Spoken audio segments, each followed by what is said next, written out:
কলকাতার ধর্মতলায় যেমন মেট্রো সিনেমা, বেলগ্রেডে ঠিক তেমনই এই ঘোড়ার মূর্তি। স্থানীয়রা দেখা করতে বলেন কহৎকোনিয়া, অর্থাৎ চলে এসো ঘোড়ার কাছে। পুরো শহরের সব আড্ডা আর গল্পের শুরু হয় এখান থেকেই। আজ ঘুরে দেখব দেশ সার্বিয়ার রাজধানী বেলগ্রেড।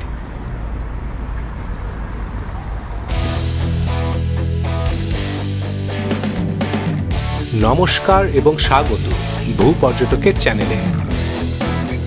অটোম্যান আভিজাত্য আর সমাজতান্ত্রিক স্থাপত্যের এক অদ্ভুত মিশেল দেশ সার্বিয়া। রাজকীয় ঐতিহ্যের রাজধানী বেলগ্রেড। এখানে প্রতিটি বাঁকে মিশে আছে ইতিহাসের দীর্ঘ পরিক্রমা। নতুন অভিজ্ঞতা আর নতুন গল্পের খোঁজে এলেন নতুন দেশে।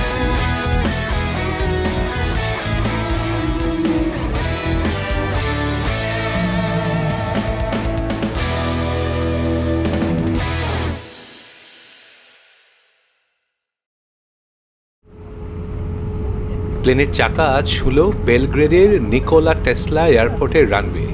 দেশ সার্বিয়া দিয়ে শুরু হলো ভূপর্যটকের দক্ষিণ পূর্ব ইউরোপের বালকান সফর।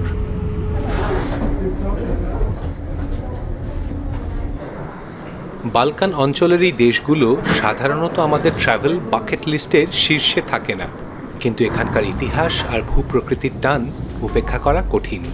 তাই মনে মনে একরাশ কৌতূহল নিয়ে সূচনা এই দীর্ঘ পরিক্রমার। প্রথমে ঘুরে দেখব সার্বিয়া, তারপর এক এক করে নর্থ ম্যাসেডোনিয়া, কোসোভো এবং আলবেনিয়া।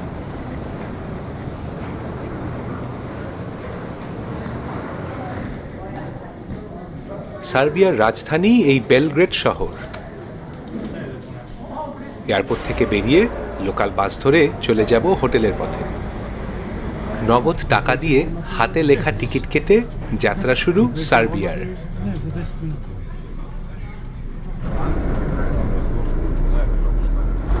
সত্যি কথা বলতে এই সব দেশগুলোতে যে কখনো আসবো তার ধারণায় একেবারেই ছিল না। নতুন দৃশ্যপট, অচেনা গন্ধ, অজানা ভাষা, এর খোঁজেই বেরিয়ে পড়া বারবার। এতেই আনন্দ, এতেই তৃপ্তি। এই হলো ভূপর্যটকের পথ চলার আসল রসদ। বাস ঢুকছে শহরের কেন্দ্রস্থলে, আর সেখানেই আমার হোটেল। গুগল ম্যাপ বলছে পায়ে হেঁটে মিনিট 10।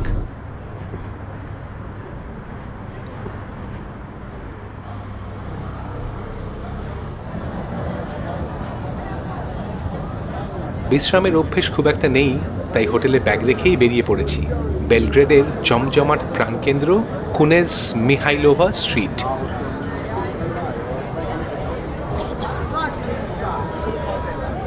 রাত এখন প্রায় 10টা, আর খিদেও পেয়েছে জমিয়ে। তাই আর বেশি দেরি না করে ঢুকে পড়লাম মামাজ বিস্ট্রো রুফটপ রেস্তোরাঁয়।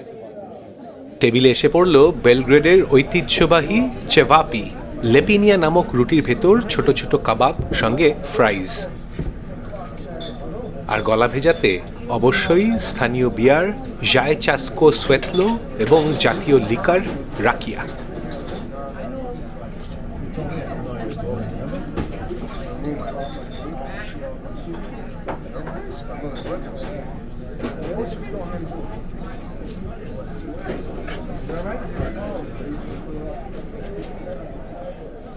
প্রথম রাতের এখানে ইতি, কাল চষে বেড়ানো বেলগ্রেড শহর। সকাল হতেই জানলা দিয়ে দেখছি ঝকঝকে রোদ। বেরিয়ে পড়লাম, চলে এলাম রিপাবলিক স্কোয়ার, বলা চলে বেলগ্রেডের ধর্মতলা। সামনেই ন্যাশনাল মিউজিয়াম অফ সার্বিয়া আর প্রিন্স মিহাইলোর ঘোড়সাওয়ার মূর্তি, অটোম্যানদের থেকে মুক্ত করা সার্বিয়ার ইতিহাসের অন্যতম শ্রেষ্ঠ শাসক। ঘড়িতে সকাল 7:30। নাগরিক ব্যস্ততা এখনো শুরু হয়নি সেরকমভাবে। ওয়াকিং ট্যুরেরও কিছুটা দেরি আছে, তাই ততক্ষণ একটু হেঁটে বেড়ানো যাক নিজের মতো করে। রিপাবলিক স্কোয়ারের পাশেই এক ভবনের গায়ে সাদা কালোয় লেখা একটি বাক্য থমকে দাঁড়াতে বাধ্য করে। এটা বোধহয় বালকান অঞ্চলের দীর্ঘ ও রক্তাক্ত ইতিহাসের এক টুকরো প্রতিফলন।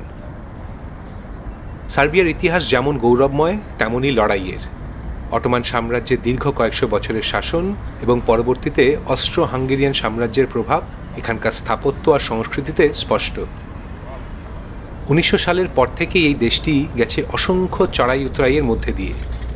প্রথম বিশ্বযুদ্ধের সূচনা হয়েছিল এই বেলগ্রেড থেকেই, আর দ্বিতীয় বিশ্বযুদ্ধের সময় নাৎসিদের অধীনে থাকাকালীন এই শহরটি ভয়াবহ ধ্বংসলীলার সাক্ষী ছিল। এরপর মার্শাল টিটোর নেতৃত্বে সমাজতান্ত্রিক যুগোস্লাভিয়ার অংশ হিসেবে দীর্ঘ সময় পার করা। 90-এর দশকের গৃহযুদ্ধ এবং 99 সালের নেটো বোমাবর্ষণ এই দেশের মানচিত্র আর তার মানুষের মনকে চিরতরে বদলে দিয়েছে। আজ সার্বিয়া এক স্বাধীন প্রজাতন্ত্র, যারা ইউরোপীয় ইউনিয়নে যোগদানের অপেক্ষায় থাকলেও নিজেদের স্বকীয়তা আর বালকান পরিচিতি সগৌরবে ধরে রেখেছে।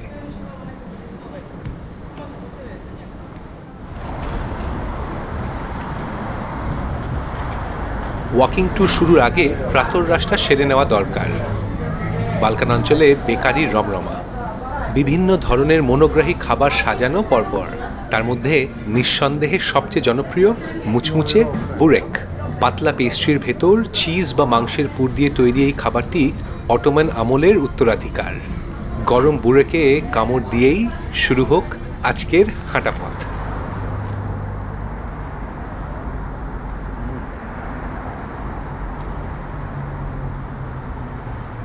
ধর্মতলায় যেমন মেট্রো সিনেমা, বেলগ্রেডে সেরকম এই ঘোড়ার মূর্তি। স্থানীয়দের কাছে এটি সব থেকে জনপ্রিয় মিটিং পয়েন্ট। কাউকে দেখা করার জায়গা বোঝাতে তারা সংক্ষেপে বলেন কহদ কোনিয়া, অর্থাৎ ঘোড়ার কাছে। আমাদের ওয়াকিং ট্যুরও তাই শুরু হলো এখান থেকেই। রিপাবলিক স্কোয়ারের ঠিক পাশেই রাজকীয় ভঙ্গিতে দাঁড়িয়ে ন্যাশনাল থিয়েটার। 1868 সাল থেকেই এটি সার্বিয়ার শিল্প ও সংস্কৃতির প্রধান স্তম্ভ।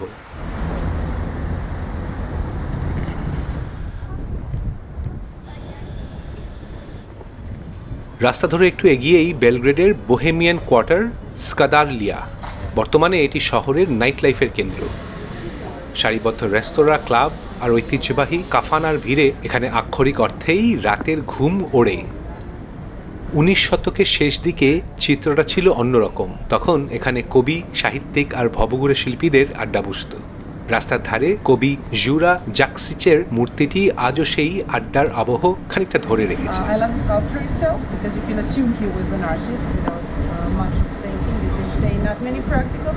বিখ্যাত রেস্তোরাঁ থ্রি হ্যাটস বা ত্রি শেশিরা। 1864 সালে প্রতিষ্ঠিত এই কাফানাটি একসময় টুপির কারখানা ছিল। বেলগ্রেডের আভিজাত্য আর ঐতিহ্যের প্রতীক এই জায়গায় একসময় পদধূলি পড়েছে বহু বিশ্ব নেতাদের।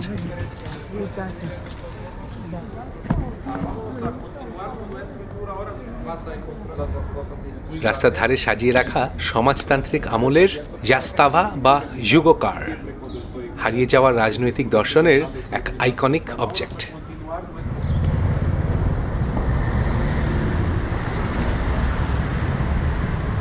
বেলগ্রেডের অলিগলিতে প্রচুর স্ট্রিট আর্ট ও গ্রাফিটি, শহরের সমকালীন সংস্কৃতির একটি অবিচ্ছেদ্য অংশ।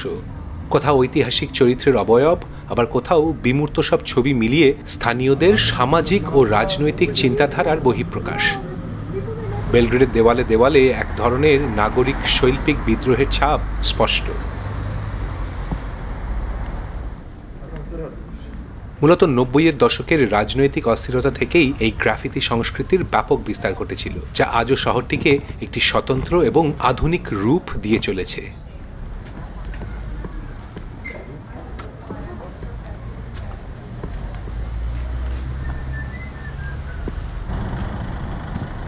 আধুনিক এই নাগরিক শিল্পের স্তরগুলো পেরিয়ে একটু ভেতরে প্রবেশ করলে দেখা মেলে শহরের বহু বর্ণিল ইতিহাসের আরও গভীরে থাকা কিছু নিদর্শনের। একসময় বেলগ্রেডে 270টিরও বেশি মসজিদ ছিল, যার মধ্যে আজ কেবল একটিই টিকে আছে, এই বাইরাকলি মসজিদ। 1575 সালে নির্মিত এই মসজিদটি অটোমান স্থাপত্যের এক অনন্য নিদর্শন। শহরের আধুনিকতার মাঝে এই প্রাচীন মিনারটি সার্বিয়ার বহুত্ববাদী ইতিহাসের কথা স্মরণ করিয়ে দেয়।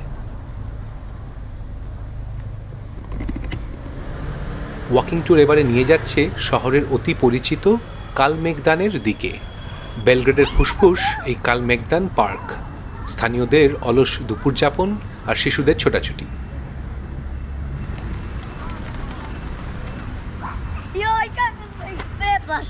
ভাবতে অবাক লাগে যে এটি ছিল পৃথিবীর অন্যতম রক্তাক্ত এক রণক্ষেত্র।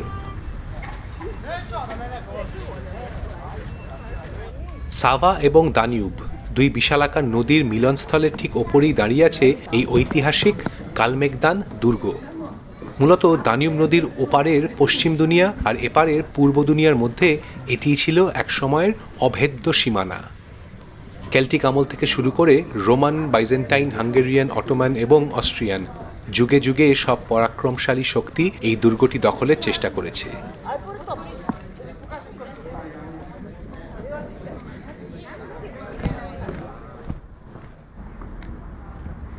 দুর্গের প্রাকার জুড়ে থাকা মিলিটারি মিউজিয়ামে সাজানো পুরনো কামান আর ট্যাঙ্কগুলো সেই অসংখ্য যুদ্ধের ভয়াবহতার নীরব সাক্ষী হয়ে দাঁড়িয়ে আছে। 1950-এর দশকে যখন সোভিয়েত ইউনিয়ন আর আমেরিকার মধ্যে পারমাণবিক যুদ্ধের উত্তেজনা চরমে, তখন ইউগোস্লাভিয়ার রাষ্ট্রপ্রধান মার্শাল টিটো এই দুর্গের নিচে তৈরি করেছিলেন এক গোপন সামরিক পরিকাঠামো বা শহর। আজ সেই গুমোট কোল্ড ওয়ার বাংকারগুলো পর্যটকদের জন্য উন্মুক্ত, যা মনে করিয়ে দেয় স্নায়ুযুদ্ধের সেই ভয়ার্ত দিনগুলোর কথা। তাই এই দুর্গের ওপরের দৃশ্য যতই শান্ত হোক, মাটির নিচে লুকিয়ে থাকা ইতিহাস তার চেয়ে অনেকটাই বেশি রহস্যময়। দুর্গের শেষ প্রান্ত বা ভিক্টরি মনুমেন্টের কাছ থেকে নিচে তাকালে দেখা যায় দানিউব নদীর শান্ত বয়ে চলা, যেখানে এসে সাভা নদী তার অস্তিত্ব মিশিয়ে দিয়েছে।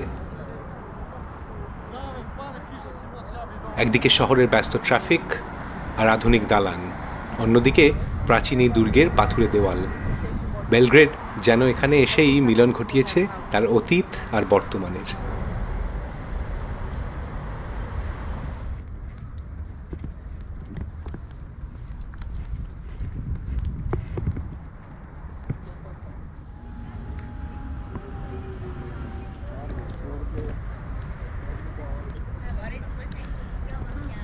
কালমেগদান থেকে বেরিয়ে নদীর ধারের রাস্তা দিয়ে পা বাড়ানো নিউ সিটি বা নোভি বেলগ্রেডের দিকে।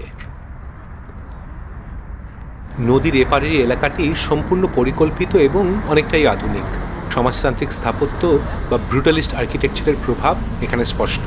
পুরনো শহরের আঁকাবাঁকা গলির বিপরীতে এখানে চওড়া রাস্তা আর বিশাল বিশাল কংক্রিটের দালান।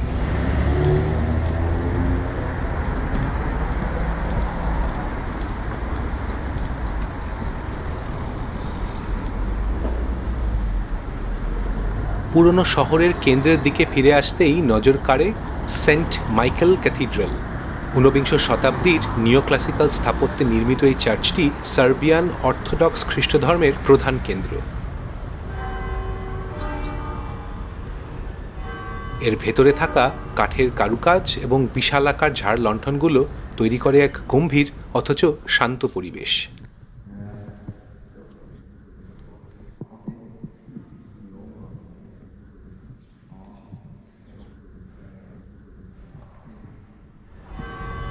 ক্যাথিড্রালের ঠিক বিপরীতেই সেই বিখ্যাত সরাইখানা, যার নামটা অদ্ভুত, একটা কোয়েশ্চেন মার্ক। এটি বেলগ্রেডের প্রাচীনতম কাফানা। কাফানা হলো মূলত কফি, সুরা এবং অবশ্যই আড্ডার জায়গা। প্রচলিত কিংবদন্তি অনুসারে 1823 সালে গির্জার সামনে তৈরি করা এই জায়গাটির পুরনো নাম নিয়ে বারবার আপত্তি ওঠায় মালিক বিরক্ত হয়ে কেবল একটি প্রশ্নবোধক চিহ্ন ঝুলিয়ে দেন।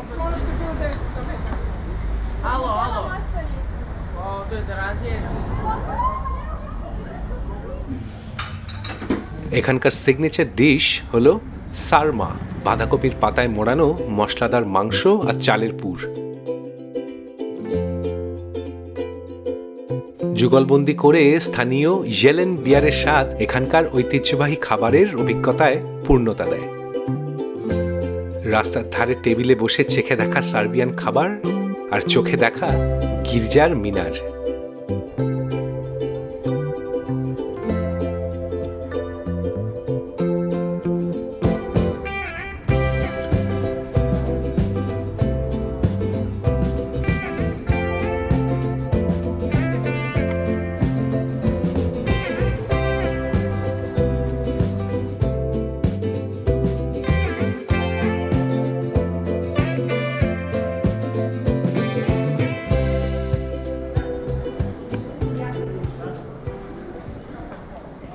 কাফানায় খাওয়া দাওয়া সেরে আবার বেরিয়ে পড়া, বেলগ্রেডের রাজপথ ধরে হাঁটতে হাঁটতে এগিয়ে চলা শহরের মূল কেন্দ্রস্থলের দিকে।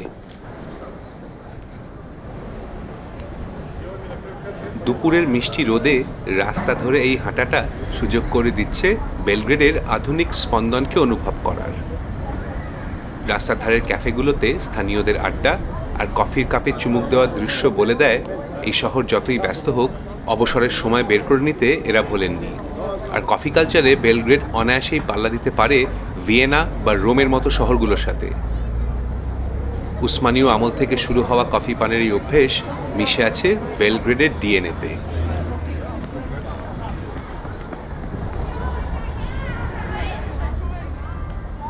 বর্তমানে প্রায় 17 লক্ষ মানুষ থাকেন এই বেলগ্রেডে। এটি কেবল সার্বিয়ান নয়, বরং পুরো বালকান অঞ্চলের বৃহত্তম অর্থনৈতিক ও বাণিজ্যিক কেন্দ্র। গোটা সার্বিয়ার মোট জিডিপির 40% আসে এই একটি শহর থেকে, যা বেলগ্রেডকে করে তুলেছে দক্ষিণ পূর্ব ইউরোপের এক শক্তিশালী পাওয়ার হাউস।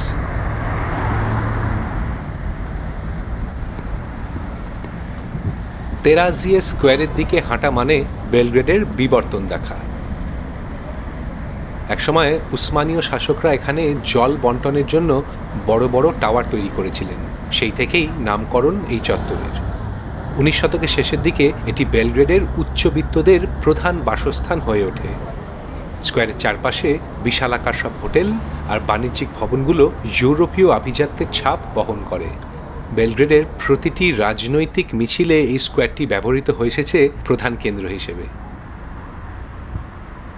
হলদেটে দেওয়াল, সবুজ আর সোনালী কারুকাজ মিলিয়ে নজর কাটতে বাধ্য হোটেল মস্কো। 1908 সালে নির্মিত এই স্থাপত্যটি তৈরি রাশিয়ান সেসেশন স্টাইলের অনুকরণে। আইনস্টাইন থেকে শুরু করে হিচকক কার পদধূলি পড়েনি এখানে। অভ্যন্তরীণ শৈল্পিক সাজসজ্জা দেখার মতো।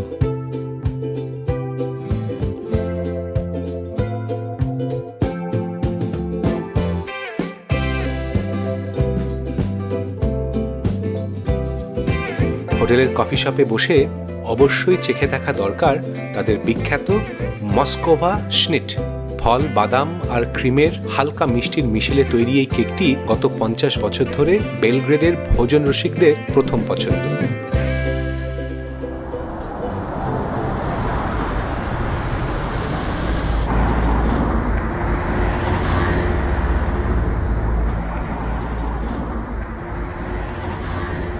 তেরাজিয়ে স্কোয়ার থেকে একটু এগোলেই রাজকীয় ওল্ড প্যালেস, সার্বিয়ান রাজপরিবারের বাসভবন। আর তারপরেই বর্তমান ন্যাশনাল অ্যাসেম্বলি ভবন। এর বিশাল থাম আর গম্বুজগুলো আভাস দেয় প্রথম বিশ্বযুদ্ধের আগের সার্বিয়ার চিত্রের।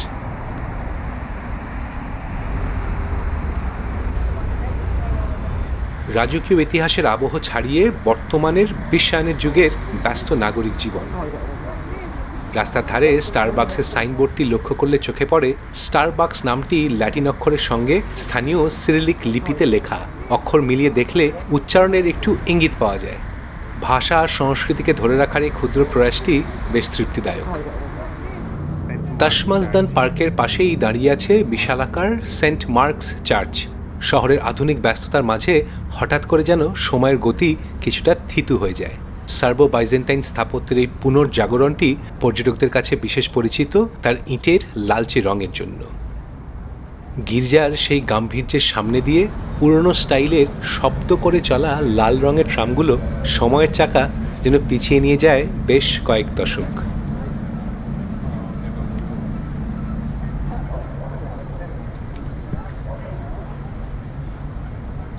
আধুনিক জীবন আমরা যেভাবে উপভোগ করছি তার কৃতিত্ব অনেকটাই দেওয়া দরকার পৃথিবীর অন্যতম শ্রেষ্ঠ মস্তিষ্ক নিকোলা টেসলাকে।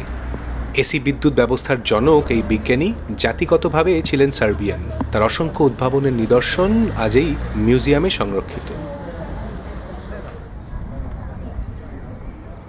বেলগ্রেডের আকাশরেখায় সবথেকে প্রভাবশালী স্থাপত্য সেন্ট সাভা টেম্পল। বিশাল আকার, সাদা গম্বুজ আর চূড়োয় থাকা সোনার ক্রুশ স্পষ্ট দেখা যায় বহু দূর থেকে। পবিত্র এই স্থানটি উৎসর্গ করা হয়েছে সার্বিয়ার মধ্যযুগীয় পথপ্রদর্শক এবং সার্বিয়ান অর্থোডক্স চার্চের প্রতিষ্ঠাতা সেন্ট সাভাকে। 1935 সালে এই মন্দিরের ভিত্তিপ্রস্তর স্থাপন করা হলেও বিশ্বযুদ্ধের তাণ্ডব আর পরবর্তী রাজনৈতিক ডামাডোলে এর নির্মাণ কাজ শেষ হতে সময় লেগেছে বেশ কয়েক দশক।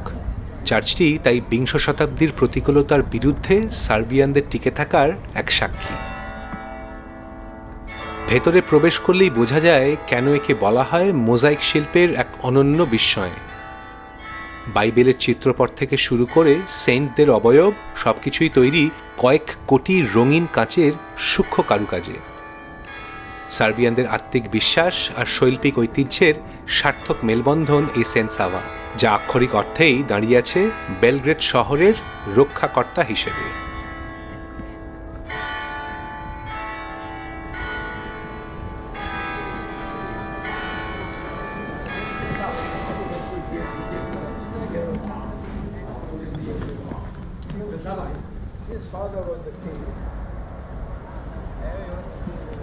দুপুর গড়িয়ে বিকেল।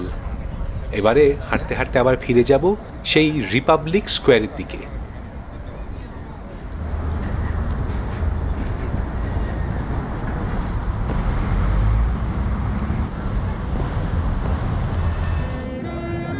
সকালের সেই কুনেজ মিহাইলোভা স্ট্রিট এখন সাধারণ মানুষের ব্যস্ততায় মুখর।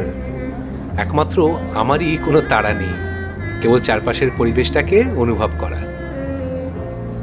আমার কাছে ভ্রমণের অন্যতম বড় আনন্দ হলো এই পিপল ওয়াচিং। এক জায়গায় চুপচাপ দাঁড়িয়ে স্থানীয়দের জীবনের নিরন্তর প্রবাহটা দেখা। মানুষের এই অবিরাম যাতায়াত, হাজারো পদশব্দ আর গন্তব্যের দিকে ছুটে চলা এক অদ্ভুত ছন্দ তৈরি করে রাজপথে। মানুষের এই বিচিত্র স্রোতের মাঝেই খুঁজে পাওয়া যায় একটা শহরের আসল চরিত্র। বিকেলের আলো কমতে শুরু করেছে। বেলগ্রেডের এই ব্যস্ততা একটু পরেই মিশে যাবে রাতের মায়ায়। হোটেলে গিয়ে একটু জিরিয়েই আবার বেরিয়ে পড়া সন্ধ্যের আমেজ উপভোগ করতে।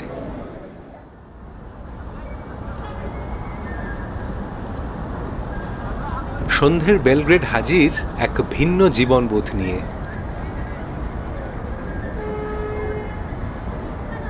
রাস্তার ধারের কফি শপগুলোতে ভিড়, দোকানের কাঁচের জানলাগুলো ঝলমল করছে আলোয়।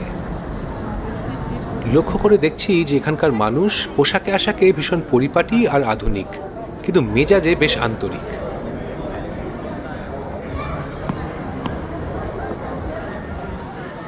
সার্বিয়ান ভাষায় বেলগ্রেডকে বলা হয় বিওগ্রাদ, যার আক্ষরিক অর্থ হল সাদা শহর বা হোয়াইট সিটি।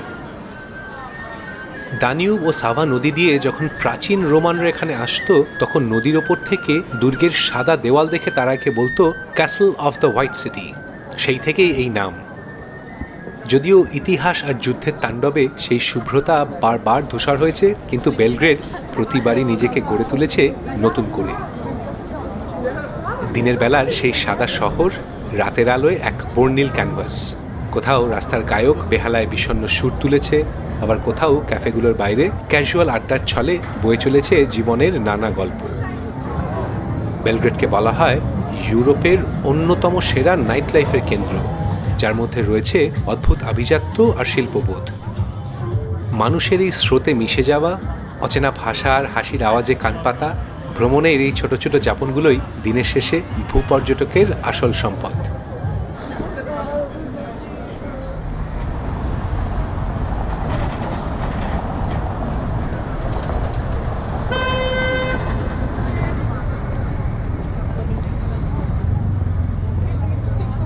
রাতে আবার ফিরে যাওয়া স্কাদারলিয়ার সেই পাথুরে রাস্তার পাড়ায়।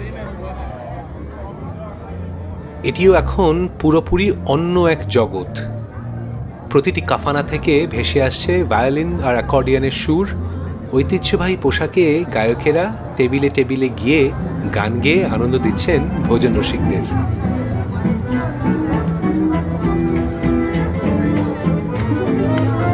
এখানে সময়ের কোনো হিসেব নেই, কেবল সুর আর আনন্দের উৎসব।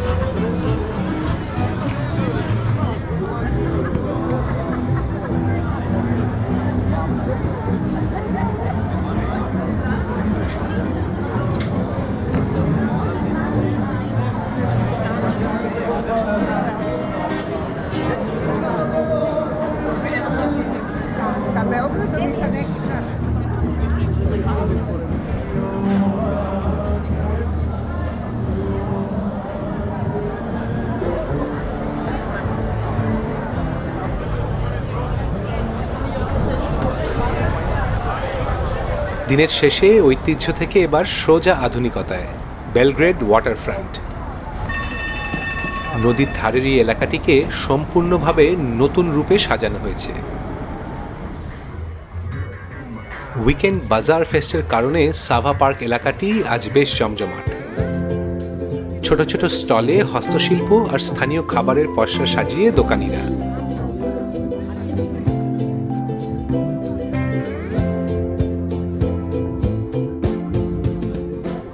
দিনের ব্যস্ততা শেষ, এবারে হোটেলে ফেরা। ট্রাম স্টপের দিকে হাঁটার পথেই সামনে পড়ল সাভা স্কোয়ার। রাতের নির্জনতায় সেখানে একাকী এবং মহামান্বিত ভঙ্গিতে দাঁড়িয়ে স্টিফেন নেমানজারের বিশালাকার মূর্তি। ইনি ছিলেন মধ্যযুগীয় সার্বিয়ার প্রতিষ্ঠাতা।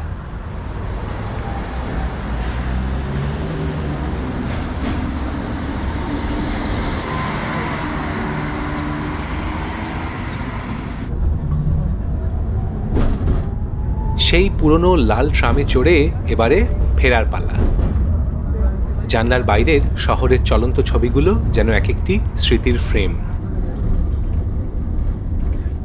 বেলগ্রেড তার হাজার বছরের রক্তক্ষয়ী ইতিহাসকে যেমন আগলে রেখেছে সগৌরবে, তেমনি দুহাত বাড়িয়ে বরণ করে নিয়েছে আগামীর আধুনিকতাকে। বেলগ্রেডের গল্প আপাতত এখানেই শেষ, কিন্তু সার্বিয়া তথা বালকান সফর সবে শুরু। আয়রন গেট থেকে নভি সাদ, সামনে অপেক্ষা করছে আরও অনেক অদেখা পথ আর অজানা গল্প। চোখ রাখুন আগামী পর্বগুলোতে ভূপর্যটকের চ্যানেলে।